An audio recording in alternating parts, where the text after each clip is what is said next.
Estava da bisa, tempo da oposição, o schoolgeld não pode subir, ercogeld não pode vir, mas se quita isso aqui não, então botar 5 anos de governo e tur anos schoolgeld subir e a outra também subir drasticamente a raiz de lo que a boa permitir e não cumprir com ele, botar ganha o erço, botar ganha maneira de fraude de escola, botar ganha escola, botar ganha pueblo em geral.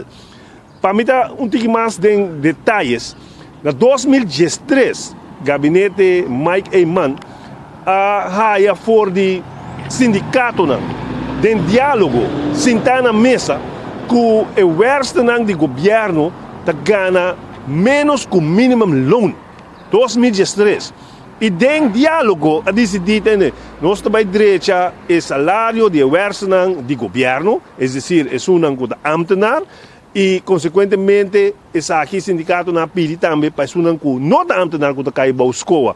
E na 2013, a decidir entender nós também fazer o best para essa aqui não também cobrar. Não por pagar trabalhador bom de salário mínimo.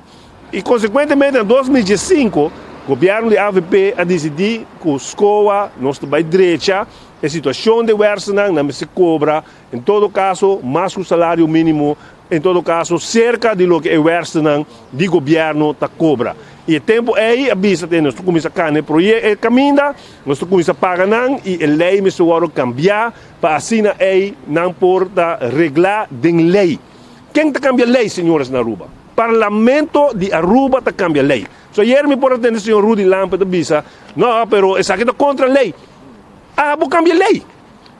Vou dentro como ministro, vou passar 2 coisas. Tem uma situação que a mina não está pagando o governo, nós temos que pôr placa extra para a escola paga o governo conforme o salário que a parabra com o governo.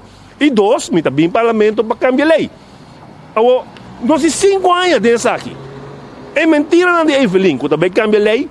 Não é bem para cambiar a lei. Você quanto viaja, nós discutimos em parlamento, arriba o governo, e não quer cambia a lei, não quer dar um quetzal na escola. Sei que, vai em a escola tem um problema para anos, para sobre o povo de Aruba.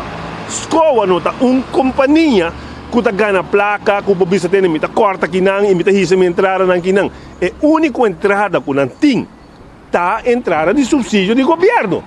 É decir, se o governo palabra que o povo vai subir a entrada de governo, é decir, receita que significa que o voto vai subir também, o que não tem que trazer over na loan belasting, na todo tipo de belasting, na todo tipo de lo que é palavra de protocolo, o tem que subir também no subsídio.